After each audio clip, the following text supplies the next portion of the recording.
बताएंगे, डंके की चोट पे खड़े होकर बताएंगे, मस्जिद के स्पीकर में खड़े होकर बताएंगे कि तुम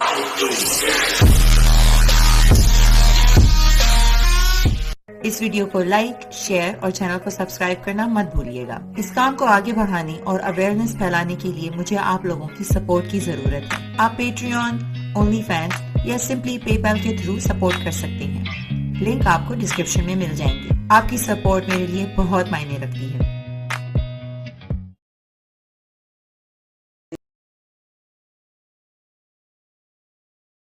हेलो एवरीवन, सलाम, नमस्ते, सत श्री अकाल। उम्मीद करती हूँ आप सब लोग ठीक ठाक होंगे। मेरा नाम है महालीज and welcome to my channel. आज जो वीडियो मैं आप लोगों के लिए लेकर आई हूँ, इट इज इनको कौन नहीं जानता है, रिजवान जी को। रिजवान जी के वीडियो मुझे बड़े अच्छे लगते हैं। ये बड़े मजे मजे के वीडियो बनाते हैं। और आपको जैसे पता है कि आजकल एक जो बहुत वायरल न्यूज चल रही है, जो पाकिस्तान में लोग होली मना रहे थे और पार्टी में होली मना रहे थे, यूनिवर्सिटी में होली मना रहे थे, बट एनीवेज जहां भी वो होली की सेलिब्रेशन हो रही थी तो उनका इस्लाम दोबारा से खतरे में आ गया है। तो आपको तो पता है ना, इस्लाम इस्लाम वो ऐसी महिला है, कमजोर महिला है जिसकी इज्जत हर वक्त खतरे में रहती है, हर वक्त खतरे में रहती है। इस वजह से उसको हर वक्त जो है चार दीवारी में रखा जाए बचाकर। सो तो इसके ऊपर रिजवान जी ने एक वीडियो बनाया है और मैं चाहती हूँ कि ये वीडियो आपके साथ देखा जाए। मैंने अभी तक पूरा वीडियो नहीं देखा, थोड़ा सा स्टार्ट का मैंने थोड़ा सा वो देख लिया था, just to get an idea. मगर मैं चाहती हूँ कि ये वीडियो मैं आप लोगों के साथ देखूं। तो let's go watch the video. मगर जाने से पहले इस चैनल को सब्सक्राइब, लाइक और शेयर करना मत भूलिएगा। क्या है ये कोई मुंबई या दिल्ली यूनिवर्सिटी नहीं है, कायदे आजम यूनिवर्सिटी पाकिस्तान इस्लामाबाद। इस साल जब वहाँ छात्रों ने खुल के, छात्र और छात्राओं ने जब होली बनाई, नाचे, रंग लगाया, गुलाल उड़ाया, तो वहाँ का शासन प्रशासन सरकार हिल गई और ये क्या कहा है कि इस्लामिक वैल्यूज और पाकिस्तान की सोशियो कल्चरल वैल्यूज के ये चीजें खिलाफ जाती हैं। तो सारे कैंपसेस में, कॉलेज और यूनिवर्सिटी के कैंपसेस में होली को बैन कर दिया गया है। किसके खिलाफ जाती हैं? Socio cultural identity of Pakistan. हाँ, तो मेहरबान कदरदान महफिले हजरात, दिल थाम के बैठिए और अपने पर्स से 200, 500, 100 के नोट निकाल लीजिए। किस चीज के लिए? मुझे देने के लिए नहीं, उड़ाने के लिए निकाल लीजिए। क्योंकि हमारे पड़ोसी मुल्क की जो इस्लामिक वैल्यूज हैं, जो सोशियो कल्चरल वैल्यूज हैं, वो वहां की शादियों की निकाह की रात से एक रात पहले जो वहां पर, दिल थाम के बैठिए, परेशान ना होइए, जो वहां पर मुजरे नजर आते हैं। वाह वाह वाह वाह, मुलाहिजा फरमाएं। जी हाँ, ये कहीं और का सीन नहीं है। ये वो मुल्क जो इस्लाम के नाम पर जिसकी तामील हुई थी, ये हमारे पड़ोसी मुल्क की निकाह से एक रात पहले का सीन है। पूरा खानदान, दोस्त, दूल्हे के देखे। अरे मुझे भी सुन लो ना, उधर क्या देख रहे हो? हैं यार, तुम लोग बड़े ठिठोरे हो कसम से यार। हैं तो साहब, शादी की रात से एक रात पहले दूल्हे के दोस्त, दूल्हे के भाई के दोस्त, नाना, पूरा परिवार, दूल्हे के अब्बा हजूर, दूल्हे के मामू जान, दूल्हे के चचा जान, सब जमा होते हैं। और ये है हमारे पड़ोसी मुल्क की सोशियो कल्चरल एथिक्स। सुबह 4:30 बजे तक ये डैश डैश का डांस चलता है, मुजरा चलता है। इज्जत रखने के मारे बहुत ही जो सबसे तमीजदार मुजरा मिला वो दिखा रहा हूँ। गूगल करो मुजरा पड़ोसी मुल्क की जगह उसका नाम लिख देना। नंगे नाच होते हैं, नंगे, पानी डाल डाल के नाचने वाली, मुजरे करने वाली के ऊपर। ये है इनकी सोशियो कल्चरल वैल्यू। 4:30 बजे तक कार्यक्रम चलता है, 4:30, 4:45 बजे अजान होती है। वहीं पर ये सफ लगाते हैं और बाजमात वहां पर ये सारे सच्चे नमाज पढ़कर अपने अपने घर थके हुए जाते हैं। नमाज पढ़ने से कोई नहीं थकता, नाच नाच के सुबह 4:30 बजे तक थक गए होते हैं। इनसे इस मुल्क की इस्लामिक वैल्यूज खंडित नहीं होती, इससे इस मुल्क की इस्लामिक सोशियो कल्चरल वैल्यूज खंडित नहीं होती। छात्र छात्राओं ने जो होली खेल ली उससे ये बिलबिला जाते हैं, फड़फड़ा जाते हैं। घटना ये आप लोगों के सामने छोटी सी है, लेकिन एक पूरा इस पर विश्लेषण करके आज के वीडियो में बताऊंगा, और बहुत ही शानदार विश्लेषण आपको मिलेगा जो ना कहीं ब्लॉग में है, ना ब्लॉग में है, ना यूट्यूब में है, वो सिर्फ यहाँ है जो आपके सामने परोसने जा रहा हूं। पूरा देखिए।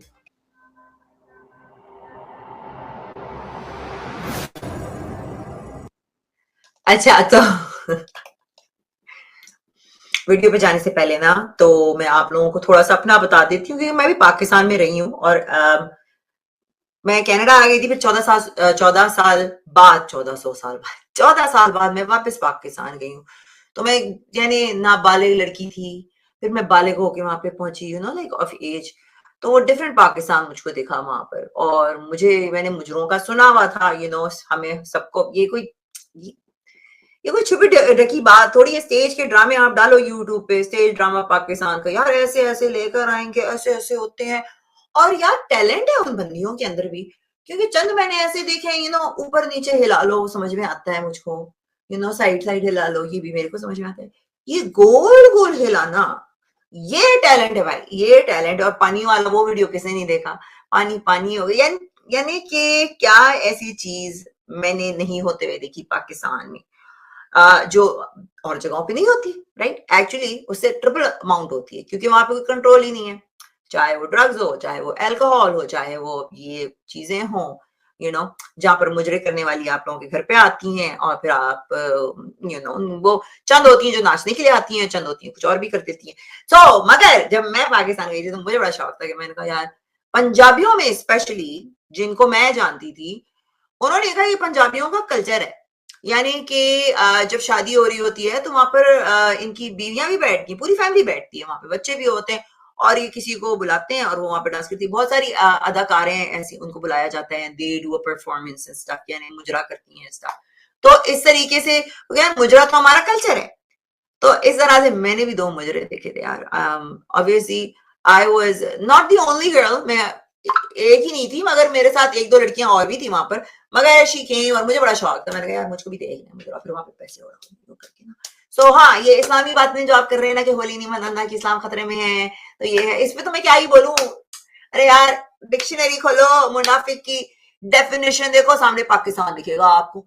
मुनाफिक यानी मुनाफिकत, हिपोक्रेसी के खून में, ऐसा लगता है रोजाना जा करना ये वो लगाए, ड्रिप लगाते हैं मुनाफिकत की, और फिर रोजाना से एनर्जाइज होकर एक और कोई ऐसी चीज बोल देते हैं कि बंदा कहता है यार मैं कहां जाके अपना सर फोड़, यानी सर फोड़ लो अपना कहीं पे जाकर, इतनी मुनाफिकत है। खैर एनीवेज आगे चलते हैं, let's see what Rizwan ji has to say. मैंने तो बता दिया, I know what's gonna happen, पता है ना इनका। हेलो, नमस्कार, सत श्री अकाल, अस्सलाम वालेकुम, कैसे हैं जनाब? समझ गए ना? हाँ तो साथियों, कैसे हैं? तो आज का वीडियो बहुत ही खूबसूरत है। As a socio religious political legal commentator बिल्कुल खरा उतरा है जो मैं बात बोलता आया था। 3-4 एंगलों से इसके बारे में आज आप लोगों को मैं बताऊंगा। पहला एंगल, किसी भी दूसरी धर्म की मान्यता से मुसलमान आदमी या तो डरता बहुत है, या चिढ़ता बहुत है, या घबराता बहुत है। अपने हिसाब से जो भी इसका आपको एनालिसिस करना है, शब्द पकड़ के चलना है, पकड़ लीजिएगा। खास तौर से सनातनी संस्कृति से, अगर कोई जुडिज्म की संस्कृति है, कोई क्रिश्चियनिटी की संस्कृति है, फिर भी उससे इतना नहीं घबराएगा, फौरी तौर पर ऊपर ऊपर उसको अडॉप्ट कर लेगा। वो इस वजह से भी है क्योंकि इनको अहले किताब कहा जाता है, क्योंकि इस्लाम में भी वो कहते हैं ना कि कुरान आखिरी किताब नाजिल हुई, उससे पहले 3 किताबें आई थी, राइट। तो वो मानते हैं, जुडाइज्म को भी मानते हैं, क्रिश्चियनिटी को भी मानते हैं, मगर ज्यूज से तो वैसे ही बड़ी नफरत करते हैं। एंड ऑफ कोर्स जो जो पूजा करता है, बुतों की पूजा करता है, राइट, स्टैचू वगैरह की, तो उनसे तो बहुत ही चिढ़ खाते हैं। पता नहीं क्या है वो, मोहम्मद साहब को कुछ थी चिढ़ से। क्यों इससे? क्योंकि जो मूर्ति पद्धति है उससे मुसलमान सबसे ज्यादा घबराता भी है, चिढ़ता भी है, और कहो डरता भी है। ये इसका मेन कारण है जो इस इवेंट से हमारे पड़ोसी मुल्क में खलबली मची है, लोग बिलबिला गए हैं और परेशान हो गए। ये तो पहला कारण है। दूसरा कारण सबसे बड़ा है, जैसा मैंने साथियों आप लोगों को बताया था कि विशाल भारत, जो सैफ्रॉन कॉरिडोर इंडोनेशिया तक जाता था। आपने लोगों को स्वागत इस देश में करना था, करते, लेकिन उनकी बहती हुई नदी के, पतली सी नदी के दोनों तरफ बंदा बना लेते, एम्बार्कमेंट जिसको बोला जाता है, आप लोगों ने देखा होगा। क्योंकि आपने 1000 साल एम्बार्कमेंट नहीं बनाया, तो ये जो बहती हुई पतली सी एक धारा थी, ये चौड़ी होती गई और इसने आधी अखंड भारत की मिट्टी काट ली। और भाई आप लोग ओवर कॉन्फिडेंसी में रहे कि साला कौन हमारा क्या कर लेगा। आपको यही नहीं पता कि पिछले 1000 साल में आधी मिट्टी आपकी कट गई। साथियों, इससे पहले मैं आगे बढ़ूं, जो मैं एम्बार्कमेंट की बात कर रहा था, मुझे याद आया जो मैंने आप लोगों से श्री मंदिर ऐप का जिक्र किया था और रिक्वेस्ट की थी कि आप लोग उसको डाउनलोड करिए। थैंक यू सो मच, आपने के बहुत से लोगों ने उसको डाउनलोड किया है। It is a beautiful app जो इंट्रोड्यूस किया है हमारे कुछ साथियों ने जो IIM और ITs के पास आउट हैं। आप यूं समझिए कि आप अपने मोबाइल में अपना मंदिर क्रिएट कर सकते हैं। आप यूं समझिए आप अपने मोबाइल में मंदिर में दिया जला सकते हैं। भजन हो, कोई भी आरती हो, पंचांग देखना हो, सनातन संस्कृति से जुड़ी कोई पूजा पद्धति, कोई भी बात हो, मंदिर में विशेष मंदिरों में जो आरतियां होती हैं, आप उसको लाइव टेलीकास्ट देख सकते हैं। डाउनलोड करने के लिए आप मेरे पिन कमेंट में चले जाइए या डिस्क्रिप्शन में उसका लिंक है, वहां से आप इसको डाउनलोड कर सकते हैं। आजकल मेट्रो से कैसे वीडियोस अपलोड हो रहे हैं। डोंट यू फील कि अच्छा लगे कि 4 यूथ बैठकर जब मेट्रो में जा रहे हैं तो आरती सुन रहे हैं, भजन सुन रहे हैं। Never be ashamed of your religion. आजकल की दुनिया में वो वक्त आ गया है that you should wear your religion on your sleeve, वो कोई भी हो। So it is a beautiful app, आप इसको डाउनलोड करिए, ट्रायल पीरियड में जाइए, उसके बाद आप कितनी प्रिविलेजेस या कितनी आप फैसिलिटी देना। इस पे मैं एक चीज ये बोलूंगी कि जैसे अब मैं बाहर रहती हूँ, राइट, तो बाहर आपसे जब कोई मिलता है, मुझे जितने भी लोग मिले हैं, गोरे वगैरह जो मिलते हैं, इवन काफी सारे इंडियंस जो मुझसे मिलते हैं सब, तो कभी पहली सवाल तो होता है कि आपका नाम क्या है, फिर वो पूछ लेते हैं तुम कहाँ से हो, what is your background, right. Religion बहुत कम जो है ना लोग पूछते हैं। रिलीजन को एक बहुत ही पर्सनल मामला माना जाता है। यहाँ पे मेरा कोई कंसर्न नहीं है कि आप किस रिलीजन से हो, एज लॉन्ग एज आप वो रिलीजन मेरे गले नहीं थोप रहे हो, राइट। और या मेरा कोई वो नहीं है कि मैं हर किसी को जाके बताती हूँ मैं एथियस्ट हूँ या मैं एग्नोस्टिक हूँ या मैं इसमें नहीं बिलीव करती हूँ, उससे नहीं बिलीव करती हूँ, राइट। दिस इज, तो इन्होंने कहा कि अपनी रिलीजन को आप प्राउड हैं, आप उस पे प्राउड। अब देखें ना मुसलमान कितने प्राउड हैं। So we don't want to create that either, everybody should be proud, मगर रिलीजन इज समथिंग जो किसी का भी पर्सनल मैटर होना चाहिए, क्योंकि वो उसके बीच में और उसके खुदा या जिनको भी वो मानते हैं उसके बीच का वो है। दूसरे लोग क्यों डिसाइड कर रहे हैं? तो मुझे ये नहीं समझ में आता कि जब इतने पावरफुल खुदा हैं तो why are people fighting over it? Why doesn't just God do something about it? मैं तो यही कहती हूँ, बस I'm agnostic, so I'm just saying that कि एज ए पर्सन अब आप लोग चाहोगे कि मैं हर जगह जाके बोलूं मैं एथियस्ट हूँ, मैं प्राउडली एथियस्ट हूँ या मैं प्राउडली एग्नोस्टिक हूँ।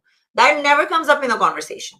बहुत आगे जाके कभी कभार किसी को पता चल जाए, मगर मैं किसी से जब मिलती हूँ तो I meet them as a person. मेरे लिए उनकी रिलीजन, उनका कलर, उनकी जात पात जात वो भी जो भी है, it doesn't matter to me. लेना चाहते हैं दैट इज अपॉन यू, लेकिन प्लीज डाउनलोड इट। मैं आपसे रिक्वेस्ट कर रहा हूं, ये आपको बहुत अच्छा लगेगा। रोज सुबह एक दिया जलाइए, ट्राई करिए। आप जलाएंगे, वैसे तो चीज वर्चुअल है, पर जब आप जलाएंगे आपको इतना अच्छा लगेगा। 2 सेकंड के लिए सही, 2 मिनट के लिए सही, एक मन की शांति मिलेगी।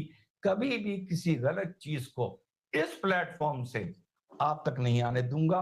Please download the app, it is a beautiful app. जैसा मैंने आपसे बताया था, मुस्लिम आपको बड़ा प्राउड होकर बताएगा कि पिछले 5 साल में 13 लाख मुसलमान पूरी दुनिया में इन्होंने इस्लाम कबूला। क्रिश्चियनिटी 6 लाख ने कबूली, जुडिज्म 5 लाख ने कबूला, हिंदुज्म 30,000 ने कबूला। इसका कारण जानते हैं क्या है? जब वो मैंने उसी दिन बताया था, ये जो बहती हुई नदी दूसरे की संस्कृति और दूसरे की मान्यताओं की होती है, मुसलमान उसके दोनों तरफ बड़ा मजबूत एम्बार्कमेंट बंदा बनाकर रखता है। फिर मुसलमान कहता है कि दुनिया में देखो 13 लाख लोग कन्वर्ट हो गए। वो कन्वर्ट इसलिए हो गए क्योंकि ईसाइयों ने अपने मुल्कों में ये बंदा नहीं बनाया।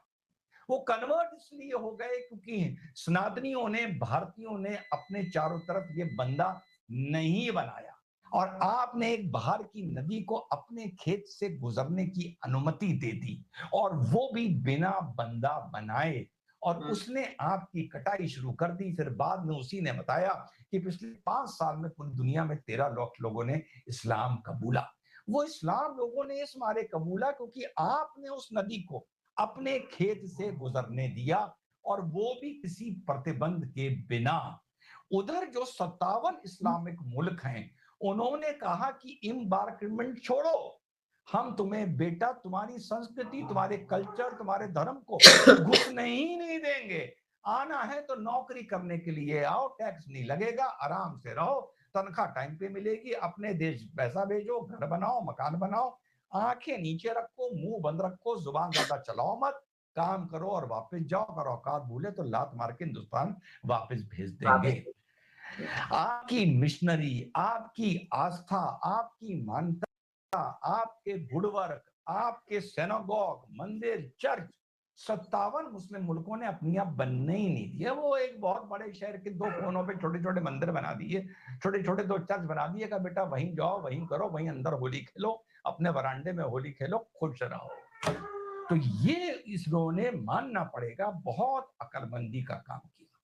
चाहे वो उन्होंने चिढ़के किया, चाहे दूसरे मजहबों से घबरा के किया, चाहे डर के किया, पर किया। इस तरह जो अब हमारे पड़ोसी मुल्क में होली बैंड हुई है, ये उसी तरह का इम्बार्कमेंट बनाया गया है कि ऐसा ना हो ये चीज मस्ती मस्ती में स्पिल ओवर होकर हमारे मुल्क की। ये बात जो ये कर रहे हैं ना, और ये मैं यहाँ पे यानी काफी अरसे से हो, ये एक दिन में नहीं होता ना, ये पूरा एक प्लान है। देखिए, आप जो है इस्लाम को जो आप समझ रहे हैं, जो पहले भी फैला था, और वही बात है कि अगर आप हिस्ट्री से नहीं सीखोगे तो फिर आप उसको दोबारा रिपीट करते हो, और हिस्ट्री डिस्टॉर्ट होती आई है। अगर आप हिस्टोरिक फैक्ट उठाएं तो जहां जहां इस्लाम गया है, वो मुल्क पे उन्होंने कब्जा करने की कोशिश की है, और इस्लाम का मकसद ये है कि उसने पूरी दुनिया पे कब्जा करना है।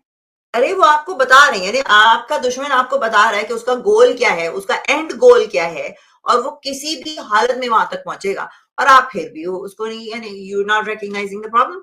और यही चीज यहाँ पे भी हो रही है। यहाँ पे देखा जा रहा है किस तरह पहले ही आते थे, स्वॉर्ड लेकर आते थे, जंगी करते थे, अब ये डिफरेंट तरीके से आ रहे हैं। आपकी तरफ भी ये तरीका चेंज हुआ है, you know, now it's more political, आपके पॉलिटिक्स में घुसे हैं। इंडिया तो इज अ डिफरेंट स्टोरी, और मेरे ख्याल से जो बाहर के मुल्क थे उनको इंडिया से देखकर कुछ सीख लेना चाहिए था, कि देखना था कि you know they have the highest population, वहां पे क्या हो रहा है। और जो जो इंडिया में हो रहा है, हालात जैसे हैं वैसे ही अगर आप देखें तो यूरोपियन कंट्रीज में स्टार्ट हो गए हैं। आप इंग्लैंड में देखिए, वहां स्टार्ट हो गए। कनाडा भी बस कोई 5 साल पीछे है इंग्लैंड से, तो यहाँ भी स्टार्ट हो जाएंगे। यूएस में स्टार्ट हो गए। Where is it that we are not having these problems? So this is the goal, you know, सबको मुसलमान बनाना है, सब काफिरों को जो है वो खत्म करना है। दैट्स द एंड गोल।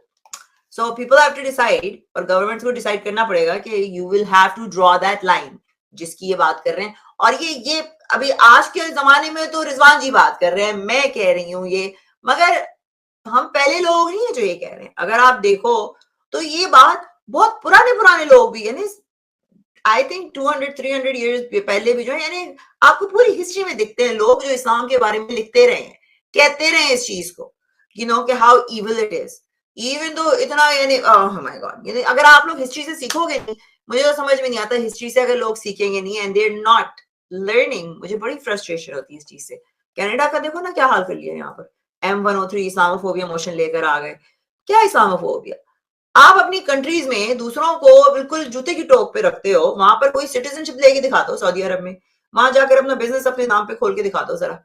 वो किसी को सिटीजनशिप नहीं देते, वो किसी को अपनी गवर्नमेंट में नहीं आने देते, क्योंकि उनको पता है कि अगर हमारी गवर्नमेंट में आएंगे तो फिर ये राइट्स मांगेंगे, और फिर इनको हमको वो राइट्स देने पड़ेंगे, और ये हमारा लॉज जो है उनको मैनिपुलेट करके उनको चेंज भी करने की कोशिश कर सकते हैं, राइट? सो चलिए आगे बढ़ते हैं। सड़कों पर आ जाए और हमारी जो भी संस्कृति, जो भी मानता है, वो खंडित हो जाए। ये इतनी बड़ी थ्योरी मैं पहले आप लोगों को बता चुका हूं, उसकी ये बानगी है, उसका ये एक हिस्सा है। जो लोग कहते हैं ना 13 लाख कन्वर्ट हो गए, वाह वाह वाह वाह माशाल्लाह। अरे 57 इस्लामी मुल्कों में खुल के चर्च तो बनने दो, खुल के बुद्धिज्म की मॉन्स्ट्रीज तो बनने दो, खुल के मंदिर तो बनने दो, खुल के यहाँ के संतों को वहां जाके प्रवचन तो करने दो, वहां पर अपना मजहब प्रोपोगेट तो करने दो 57 मुल्कों में। अरे जो बने हुए हैं मंदिर और जो चर्चेस वही तोड़ रहे हैं पाकिस्तान में तो वो तोड़ रहे हैं, देखिए ना। तो ये क्या बात है? पता चल जाएगा 10 साल में कितनी सेंध लग गई, 20 साल में, 25 साल में। लेकिन सेंध लगेगी कैसे? क्योंकि सेंध लगाने का अधिकार सिर्फ हमारे पास है जो गैर मुसलमानों ने हमें दिया है, कि अपने खेत से हमारे मजहब की नदी बहने दी, पतली सी धारा बहने दी, लेकिन हमने मट्टी काट काट के स्टैटिस्टिक्स तैयार कर लिए कि बेटा इतने कन्वर्ट खाए। तो ये पहला जो ये होली रोकी गई है, ये एक इम्बाकमेंट है। ये एक नजरिए से आपको समझा रहा हूं। दूसरा नजरिया, मेरा ये मानना है कि अगर 100 मुसलमान है तो इसमें से कम 50 मुसलमान, चाहे आप उसको डिसिप्लिन से बंधा हुआ मानो, चाहे उसे अपनी कम्युनिटी के डर की वजह से बंधा हुआ मानो, चाहे उसके अंदर आप एक तरह की घुटन मानो, लेकिन वो इससे बाहर नहीं निकल सकता। और हमारे पड़ोसी मुल्क की यूनिवर्सिटी में जो ये इस तरह से खुल के जो ये होली बनी है और छात्र छात्राएं नाचे हैं, ये एक तरह से उस बंदिश से बगावत है, और इससे ज्यादा ये कुछ नहीं है। इस नजरिए से भी इसको देख। वैसे मैं एक बात यहाँ पे क्लियर करती जाऊँ आपको कि होली जो है लोग प्राइवेटली अपने घरों में बनाते हैं। मुसलमानों को भी मैंने देखा है, आई मीन उनको मुसलमान, नाम का मुसलमान बोलूंगी, अमीर लोग जो हैं। अभी देखा था, अभी होली आई थी तो एक लड़की है, बड़ी मॉडल है वो, उसने पूरी होली खेली है, उनकी पूरी पार्टी हो रही थी, पता नहीं बीच पे पार्टी की थी, कहाँ पे पार्टी की थी, करने वाले कर रहे होते हैं। ये बड़ी कुछ, आई थिंक ये बहुत बड़े लेवल पे हुई, यूनिवर्सिटी में हुई है तो वो है। मगर ऐसी बात, फिर वही बात आती है ना, ऐसा है नहीं कि हो नहीं रहा है वहां पर। मुसलमान भी होलियां खेल रहे हैं, जो नाम के मुसलमान है, रंग लगा लेते हैं वो, मगर वो अपनी 4 दीवारी में करते हैं, अपने प्राइवेट इवेंट्स कर रहे होते हैं। तो ये बड़ी न्यूज इस वजह से बन गई है स्कूल में है, which is stupid, like, seriously। मैं तो कहती हूँ ईद की कुर्बानियां बंद करो, मैं तो कहती हूँ इनके रमजान के रोजे बंद करो, मैं तो कहती हूँ इनकी भी चीजों पे पाबंदी लगानी चाहिए। हमें नॉन मुस्लिम कंट्रीज पे इन पे भी पाबंदी लगानी चाहिए, क्योंकि अगर इस्लामिक कंट्रीज में हम ये नहीं कर सकते, यानी it's just fair, it's a fair game, right. उस पर फिर हम आगे करेंगे तो ये देखो इस्लामोफोब हो रही है, ह्यूमन राइट्स आ जाएंगे, फिर माइनॉरिटी बन जाएंगे फॉरेन, और विक्टिम कार्ड आ जाएगा foreign, but we can be victims. कहां से लाते हो इतनी मुनाफिकत यार? मेरा तो दिल करता है अपने बाल खींच लूं, सीरियसली, मेरी समझ में नहीं आती। देखना चाहिए, इसका मतलब ये नहीं है वो कन्वर्ट होता जा रहा है, इसका बिल्कुल मतलब ये नहीं है। पर लेकिन इस झूठी बंदिशें इतनी हो गई हैं कि as a social religious commentator मैं एग्जैक्टली नहीं बता सकता कि कौन बंदिश का शिकार है और कौन कौन खुद सेल्फ डिसिप्लिन है। छोटा सा एग्जांपल उस दिन आपको बताया था, मुसलमान आदमी कहेगा हमारी यहाँ बेटी की शादी में म्यूजिक नहीं बजेगा, हमारी यहाँ बहन की शादी में म्यूजिक नहीं बजेगा। क्या वो म्यूजिक से नफरत करता है? नहीं करता है। वो घर में सुनता है, वो थिएटर में सुनता है, वो चलती कार में सुनता है। इसका मतलब वो म्यूजिक से नफरत नहीं करता है, लेकिन समाज, इस्लामिक समाज का वो गुलाम बन चुका है। उसको सोचने समझने की उसकी शक्ति ले दी गई है, वो अपने ही समाज से डरता है। और इसके मैं बहुत से आज आप लोगों को एग्जाम्पल देने जा रहा हूं जो आपकी तबीयत खुश हो जाएगी। जो मैंने उस दिन बोला था, आप सबसे बड़ा मरकज आप सऊदी अरेबिया उठाकर देख लीजिए। सऊदी अरेबिया में शरीयत के नाम पर आज से 10 साल पहले आप किसी महिला के पास जाते, जैसे यहाँ पर हिजाब के लिए बोला जाता है, आप उससे कहते कि बहन तुम कार नहीं चला सकती, वो कहती it's a matter of my choice, मैं चलाना नहीं चाहती, मेरे चलाने के लिए मेरे घर के मर्द हैं।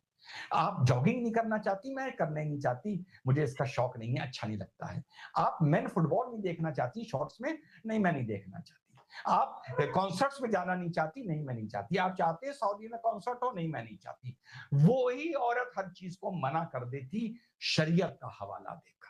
लेकिन जब मोहम्मद बिन सलमान आता है और वो दरवाजे खोलना भी नहीं, खिड़की खोलना शुरू करता है, और आप ये बानगी देख रहे हैं, वहां पर जब कॉन्सर्ट्स होने शुरू होते हैं तो साहब वही अरब के लड़के लड़कियां इंक्लूडिंग एक्सपेट्रिएट वहां जा रहे हैं, नाच रहे हैं, हॉलिन इवेंट बनाया जा रहा है, लड़कियों को जॉगिंग की अनुमति दे दी, तो वही लड़कियां जो 15 साल पहले बोलती थी no it is a matter of choice, मैं नहीं जॉगिंग करना चाहती, वही अब भाग भाग के रियाद और जिद्दा की सड़कों पर जॉगिंग कर रही हैं, खुद गाड़ी चला रही हैं, वो भी थिएटर खुल गए हैं।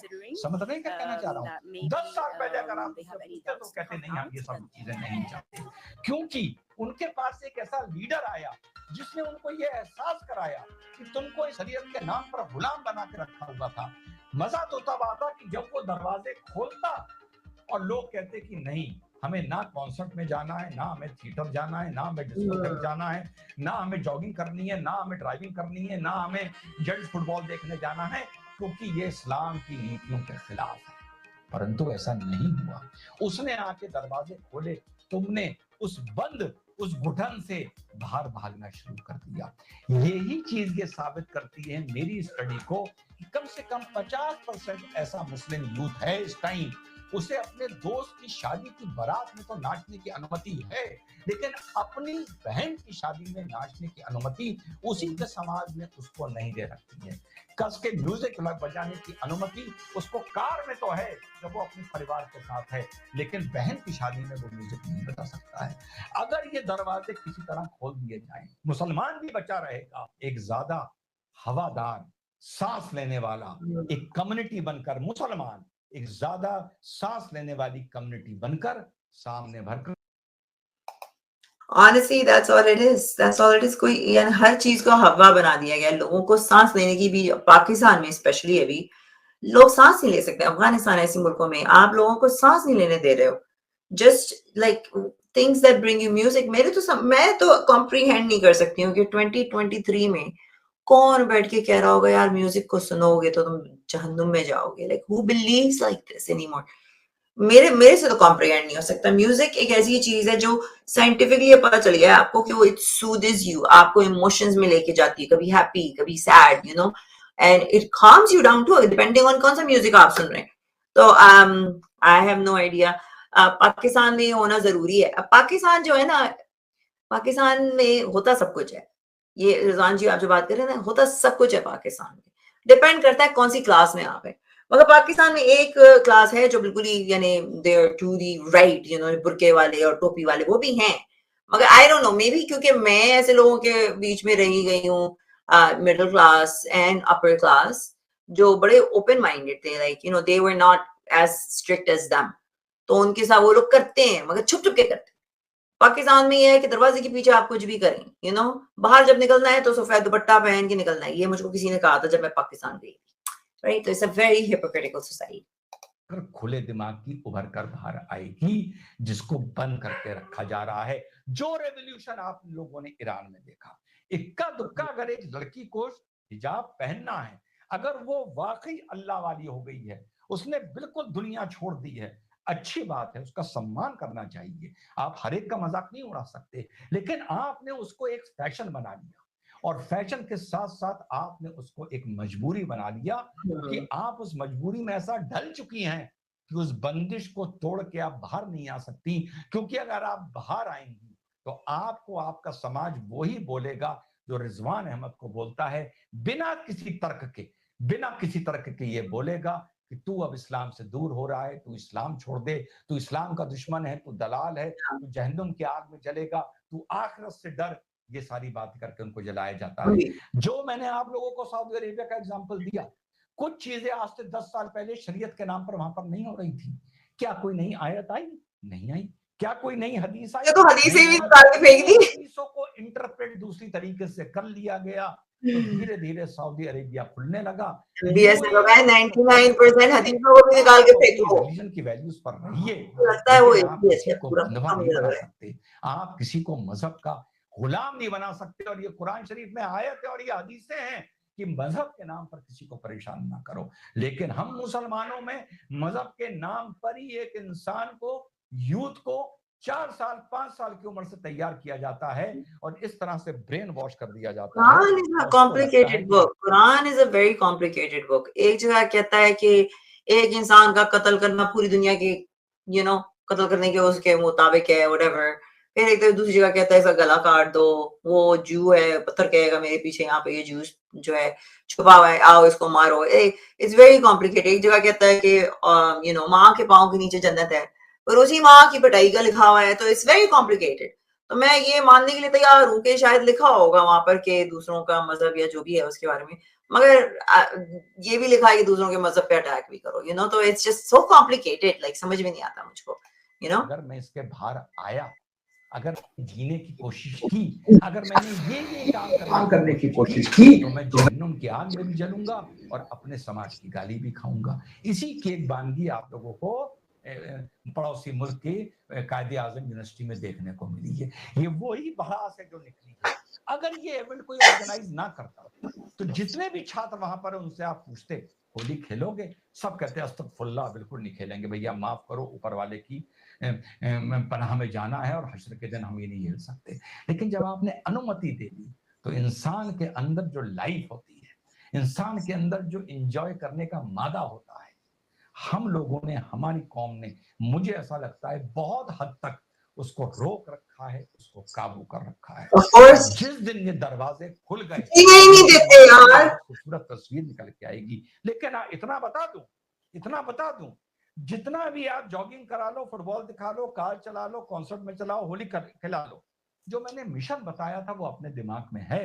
लेकिन जब आदमी का दिमाग खुलना इस तरीके से शुरू होगा तो शायद 50 साल बाद जाकर वो मिशन भी डाइल्यूट हो जाए। उसके लिए हमारी आने वाली जनरेशन कह रहे छोड़ो यार, कौन क्या हो रहा है, कौन कन्वर्ट हो रहा है, क्या मतलब। तो साथियों, दो तरीके से आपको कायदे आजम यूनिवर्सिटी के बारे में बताया, जो वहां छात्रों ने खुल के होली खेली और नाचे हैं।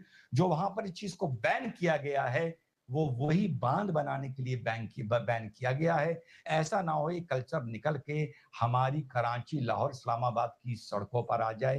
पहला, क्योंकि इस्लामी मुल्क ये चाहते हैं कि हमारी धारा तो दूसरे की धारा में, दूसरे की खेतों में बहे, हम वहां की मिट्टी काट लें और बाद में बताएं कि 13 लाख काट लिए, लेकिन दूसरे की धारा हमारी यहां ना बहे, पहली चीज। और दूसरी चीज, ये घटना as a social religious commentator मुझे ये भी बताती है कि बहुत सा मुस्लिम यूथ एक बंदिश महसूस कर रहा है, जो ईरान में भी देखने को मिली, जो इस बड़े, ये नहीं कि 2-4 लोग नाच रहे थे, इस बड़े छात्रों में कम से कम जो 500 छात्र नाच रहे थे, इनके अंदर भी देखने को मिली कि ये मुसलमान होते हुए, अच्छे मुसलमान होते हुए, इनको कुछ ऐसी बंदिशों में रहना पड़ता है जहां ये अकेले नहीं रहना चाहते। जैसे मैंने म्यूजिक का एग्जाम्पल सुनाया था, कार में सुनेंगे लेकिन बहन की शादी में म्यूजिक नहीं बजने देंगे, क्योंकि ये कहीं ना कहीं दूर महसूस करते हैं उस समाज के सामने और उस डर के सामने जो उनको दिखाया गया है कि कभी बिच्छू काट रहे होंगे, कभी तुम्हें ऊपर तलाया जा रहा होगा,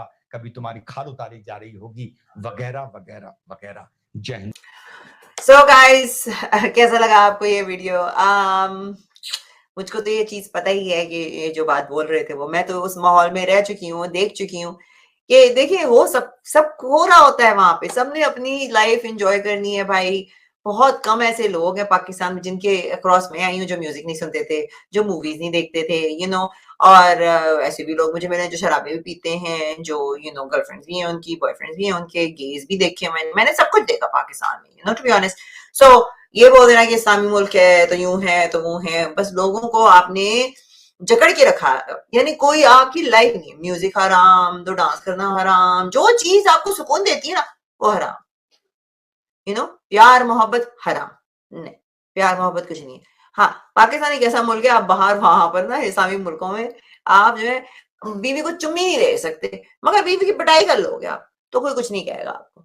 वो बंदे का एक वीडियो नहीं था, वो पिटाई करता है, कह रहे क्यों उसको मार रहा है, क्यों अपनी बेबी को मार रहा है, बाद में कहता है मार नहीं है तो घर ले जाके मार, यहाँ क्यों मार रहा है। मैंने कहा यार तौबा तौबा तौबा तौबा। सो एनीवेज गाइस, मुझे कमेंट सेक्शन में जरूर बताइएगा कि आपने क्या देखा है इस वीडियो के बारे में। मैं इस पे ज्यादा कुछ बोल नहीं सकती हूँ क्योंकि मुझे पता है इट्स अ हिपोक्रेटिकल सोसाइटी। मैं तो इस पे बात कर करके मेरा तो दिमाग घूम गया है। दे आर ऑल हिपोक्रेट्स, तरसा के रखा हुआ है लोगों को। जरा खोलो ना, क्यों डरे हुए हो तुम लोग इतना, खोलो ना जरा, लोगों को अपनी चूज कर दें। तो लोगों को क्यों नहीं, क्या चाहिए, लोगों को अपनी चॉइस दें।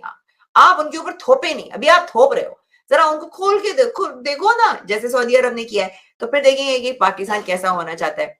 एनीवेज गाइस, कमेंट सेक्शन में मुझे बताइएगा how do you like this video, और जाने से पहले इस चैनल को सब्सक्राइब, इस वीडियो को लाइक और शेयर करना मत भूलिएगा। जैसा कि आप लोग जानते हैं कि हमारे ज्यादातर वीडियोस को डीमोनेटाइज कर दिया जाता है, मगर अब आप हमको सपोर्ट कर सकते हैं by becoming a member on YouTube, Patreon या ओनलीफैंस। उसके साथ साथ यहाँ नीचे एक सुपर थैंक्स का बटन है, उसको भी आप दबाकर हमें डोनेशन भेज सकते हैं, और you can just do PayPal, super chat या यूपीआई। आपकी सपोर्ट हमारे लिए बहुत मायने रखती है। एनीवेज गाइस, आज का वीडियो यहीं तक के लिए था। मिलते हैं आपसे नेक्स्ट वीडियो में, तब तक के लिए बाय। के थ्रू सपोर्ट कर सकते हैं, लिंक आपको डिस्क्रिप्शन में मिल जाएंगे। आपकी सपोर्ट मेरे लिए बहुत मायने रखती है।